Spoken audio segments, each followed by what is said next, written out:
Hi friends, வணக்கம். இன்றைக்கி நம்ம டுடேஸே குட் டே சேனல் என்ன பார்க்க போகிறோன்னா, ஹிந்தி பிரவீன் பூர்வாதில் இருக்கக்கூடிய நவீன் கத்ய சைனிகா 3 அதில் 6th லெசனான காந்தி தர்ஷன் கா அமரத்வ அந்த லெசன் என்னுடைய சாராம்சம் தான் பார்க்க போகிறோம். இப்போ பார்க்கலாம். காந்தி தர்ஷன் கா அமரத்வ அப்படின்னா காந்திஜி அவர்களுடைய அந்த கொள்கையினுடைய அழியா புகழ், அழியா தன்மை, அவருடைய கொள்கை எப்படிப்பட்டதாக இருக்கிறது, ஒரு அமரத்துவம் நிறைந்ததாக அது இருக்கிறது. पठित पुस्तक के आधार पर विवेचनात्मक लेख लिखिए. இது எழுதினவர் யாருன்னா பிரணாப் முகர்ஜி. நம்ம நாட்டினுடைய முன்னாள் ஜனாதிபதியாக இருந்த பிரணாப் முகர்ஜி அவர்களால் எழுதப்பட்டது தான் இந்த காந்தி தர்ஷன் கா அமரத்வ. ஃப்ரெண்ட்ஸ், லெசனுக்குள்ளே போகிறதுக்கு முன்னாடி நம்ம சேனலை இப்போ தான் நீங்கள் ஃபஸ்ட் டைம் பார்க்குறவங்களா இருந்தீங்கன்னா ஞாபகமாக நம்ம சேனலை சப்ஸ்கிரைப் பண்ணிக்கோங்க. அண்ட் நான் எடுக்கிற இந்த லெசன்ஸ் எல்லாம் உங்களுக்கு புரிகிற விதமாக இருக்குது அப்படின்னு நினச்சிங்கன்னா இந்த வீடியோவை தயவுசெய்து லைக் பண்ணுங்கள். இதே மாதிரி பிரவீன் பூர்வாத் படிக்கிற உங்கள் ஃப்ரெண்ட்ஸ் எல்லாருக்கும் இதை ஷேர் பண்ணுங்கள். அண்ட் இதில் இருக்கிற ப்ளஸ் ஆர் மைனஸ் என்ன அப்படின்றத எனக்கு கமெண்ட்டில் தெரியப்படுத்துங்க. ஓகே ஃப்ரெண்ட்ஸ், இப்போ நம்ம பார்க்கலாம். லேखक परिचय, எழுத்தாளரை பற்றி. காந்தி தர்ஷன் கா அமரத்வ ஸ்ரீ பிரணாப் முகர்ஜி கா நிபந்த் है. காந்தி தர்ஷன் கா அமரத்வ அப்படின்றத எழுதினவர் பிரணாப் முகர்ஜி அவர்கள். आपने कोलकाता विश्वविद्यालय से इतिहास और राजनीति विज्ञान में MA की पढ़ाई समाप्त की.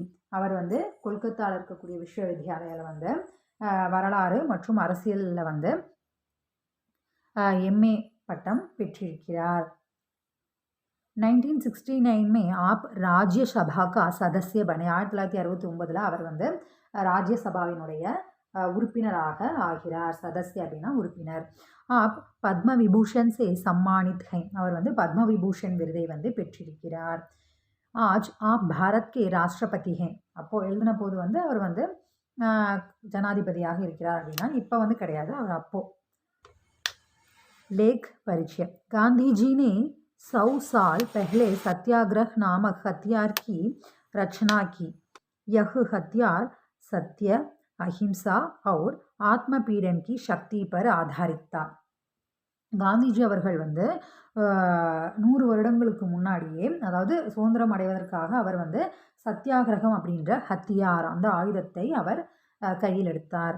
யஹ் ஹத்தியார், அந்த ஆயுதம் என்ன அப்படின்னா சத்தியம், உண்மை, அஹிம்சா அமைதி, அவர் ஆத்ம பீடன், தன்னுடைய சுய வலிமை, இந்த சக்தி தான் சுய சக்தி, சுய வலிமை, இது எல்லாத்தையுமே ஆதாரமாக கொண்டது தான் அந்த சத்தியாகிரக் அப்படின்றது. इसी हथियार के कारण भारत आज़ाद हुआ. இதன் காரணமாகத்தான் இந்தியா சுதந்திரம் அடைந்தது. आज भी गांधी जी के सिद्धांतों का पालन होता है. இப்பொழுதும் கூட காந்திஜி அவர்களுடைய கொள்கைகள் கடைபிடிக்கப்படுகிறது. यह निबंध यही साबित करता है. இந்த நிபந்து அதை நிரூபிக்கும் விதமாக அமைகிறது. सत्याग्रह का अस्त्र. दक्षिण अफ्रीका के रंगभेदी शासन ने एक अन्यायपूर्ण कानून को भारतीय प्रवासियों पर லாகு கர்னேகா பிரயத்தன கியா. தக்ஷிண ஆப்பிரிக்காவில் நிற வேறுபாடு அப்படின்ற அந்த சட்டத்தின் மூலியமாக, அநியாயமான அந்த சட்டத்தின் மூலியமாக அந்த நிறபேதம்காக, அந்த கருப்பு நிறத்தை எதிர்ப்பாங்க இல்லையா, அந்த ஒரு ஆட்சி முறை அப்போது இருந்தது. ஸோ அவங்க அநியாயமான விதையில் சட்டம் அமைக்கப்பட்டு பாரதத்தில் இருக்கக்கூடிய அந்த வசிக்கக்கூடிய மக்களை புலம்பெயர்வதற்கான அந்த முயற்சிகளை செய்து வந்தனர். லாகு கர்னே. தப் காந்திஜி ने ऐसे कानून का प्रतिरोध करने के लिए सत्याग्रह का आरंभ किया. அப்போ காந்திஜி அவர்கள் அந்த மாதிரியான சட்டத்தை எதிர்த்து அவர் சத்தியாகிரகத்தை ஆரம்பித்தார். காந்திஜி ने सत्याग्रह को आत्मबल कहा. காந்திஜி அவர்கள் சத்தியாகிரகத்தை தன்னுடைய தன்னம்பிக்கை, சுயநம்பிக்கை தான் சத்தியாகிரக் அப்படின்றாரு. उनके अपने शब्दों में सत्याग्रह विपक्षी को पीड़ा पहुंचकर नहीं बल्कि स्वयं को कष्ट देकर सत्य की ஸ்தாபனா கர்னா. அவர் தன்னுடைய அந்த சத்தியாகிரகம் அப்படின்ற அந்த வார்த்தையின் மூலியமாக, அந்த விஷயத்தின் மூலியமாக எதிரிகளை அவர் கஷ்டப்படுத்துகிறார். பல்கி, ஆனால் அவர் தன்னைத்தானே கஷ்டப்படுத்தி கொள்கிறார். इसी धारणा से प्रेरित होकर गांधी जी ने सामूहिक शक्ति से ललकारा था. இந்த விஷயத்தின் மூலியமாக தான் காந்திஜி அவர்கள் அந்த சாமூகிக் சக்தி, அதை அவர் சவால் விடுத்தார். मानव अधिकारों की रक्षा के लिए जेल जाने वाले வே விஸ்வக்கே பெஹலே சத்தியாகிரகி தே. மனிதர்களுடைய அந்த சுய அதிகாரத்தை காப்பாற்றுவதற்காக சிறைக்கு செல்லக்கூடியவர்கள் தான் வந்து விஸ்வக்கே பெஹலே சத்தியாகிரகி தே. அவங்க தான் வந்து ஒரு முதல் சத்தியாகிரகிகளாக இருக்கிறார்கள்.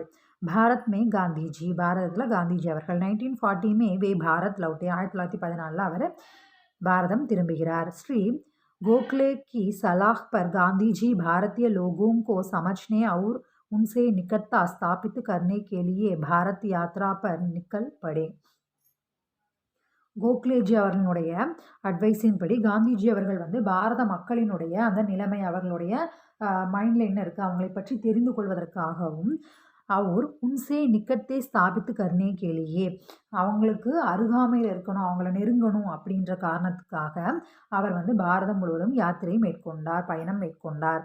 தப் உன்ஹோனே தேக்கா கி பாரத்வாசி சரல் ஜீவன் ஜீ ரஹே ஹே. அப்போ வந்து அவர் வந்து பார்க்குறாரு என்னென்னா, பாரதம் முழுவதும் மக்கள் வந்து ஒரு எளிமையான வாழ்க்கையை வாழ்ந்து வருகின்றனர்.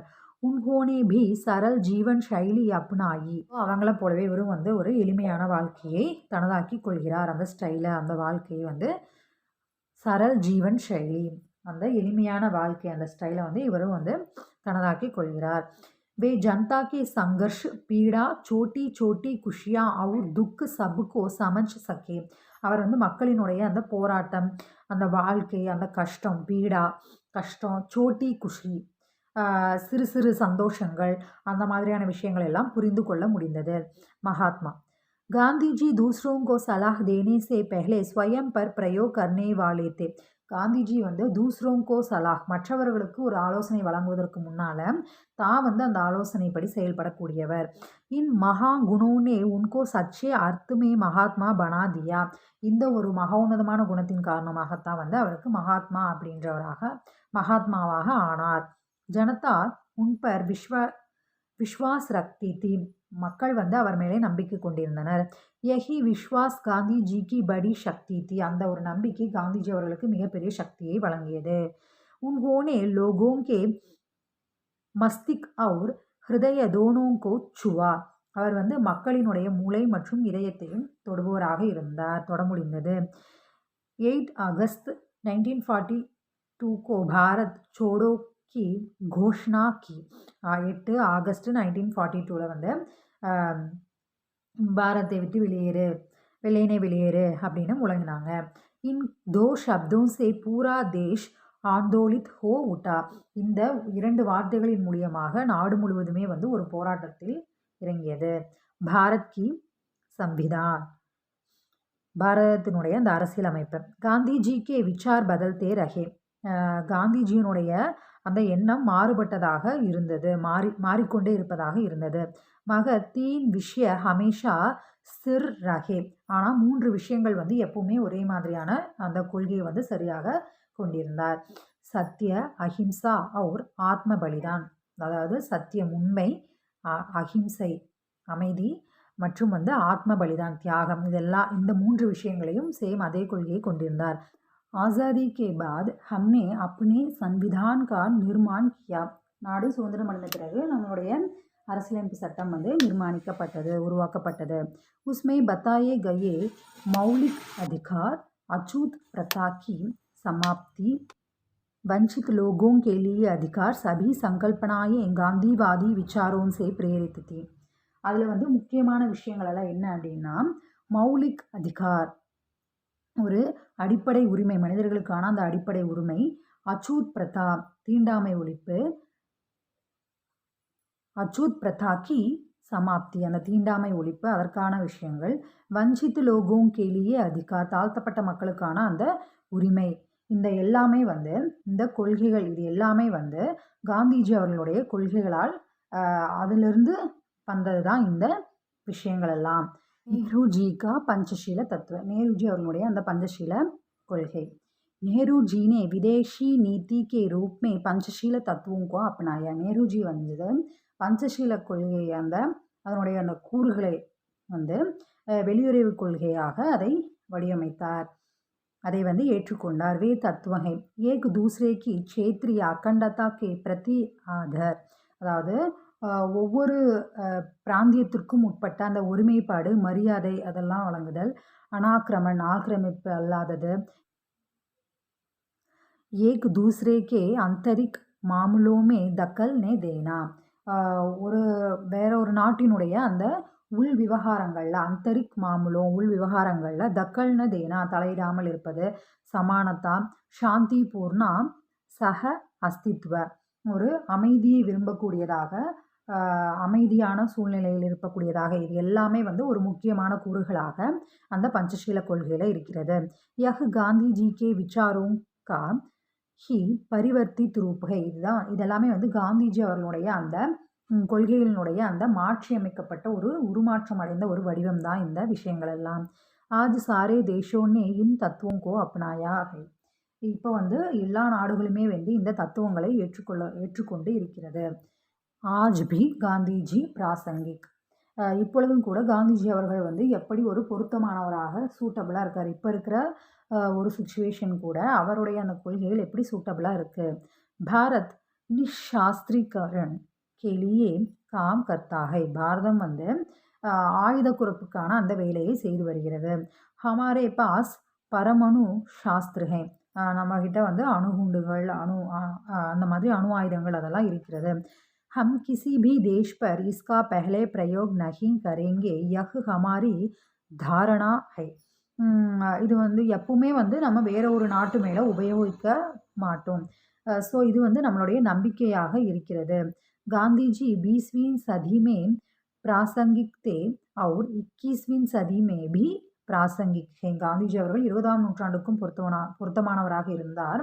அவருடைய கொள்கைகளும் ஆகட்டும் அவரும் ஆகட்டும் அவருடைய கொள்கைகள் 20ஆம் நூற்றாண்டுக்கு மட்டும் இல்லை 21ஆம் நூற்றாண்டுக்கும் பொருத்தமானதாக தான் இருக்கிறது.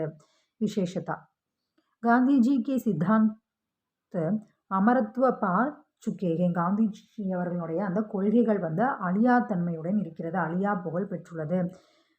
கோயி பி தேஷ் கிசி பி கால் மே இன் सिद्धांतों को अपनाकर शांति प्राप्त कर सकता है. எந்த ஒரு நாடாலும் வந்து எந்த ஒரு நாடும் கிசி பி கால்மே எந்த ஒரு காலத்திலும் இந்த கொள்கைகளை வந்து தங்களது ஆக்கி கொண்டு அதாவது இந்த கொள்கைகளை கடைபிடித்து அமைதியை வந்து அவர்களால் பெற முடியும். மகாத்மா காந்தி கல் பி பிராசங்கிக் தே வே ஆஜ் பி பிராசங்கிக் ஹை. சாரி மகாத்மா காந்தி அவர்கள் வந்து நேற்றும் பொருத்தமானவராகத்தான் இருந்தார். அதாவது அவருடைய கொள்கைகள் வந்து நேற்றும் அதாவது முடிந்து போன காலங்களுக்கும் சரி இப்போ இருக்கின்ற காலங்களுக்கும் அவர் பொருத்தமானவராகத்தான் இருக்கிறார். இன் பாத்தோம் கோ ராஷ்டிரபதியினே பிரமாணித்து கியாகை. இந்த விஷயங்களைத்தான் வந்து ஜனாதிபதி அவர்கள் அதாவது பிரணவ் முகர்ஜி அவர்களை குறிப்பிடுறாங்க. அவர்கள் வந்து நிரூபித்திருக்கிறார். ஓகே ஃப்ரெண்ட்ஸ், நான் எடுத்த இந்த லெசன் உங்களுக்கு புரிஞ்சிருந்ததுன்னா இந்த வீடியோவை லைக் பண்ணுங்கள். இதே மாதிரி பிரவீன் பூர்வா படிக்கிற உங்கள் ஃப்ரெண்ட்ஸ் எல்லாருக்கும் இதை ஷேர் பண்ணுங்கள். ஞாபகமாக நீங்கள் நம்ம சேனலை சப்ஸ்கிரைப் பண்ணிக்கோங்க. ஓகே ஃப்ரெண்ட்ஸ், பாய்.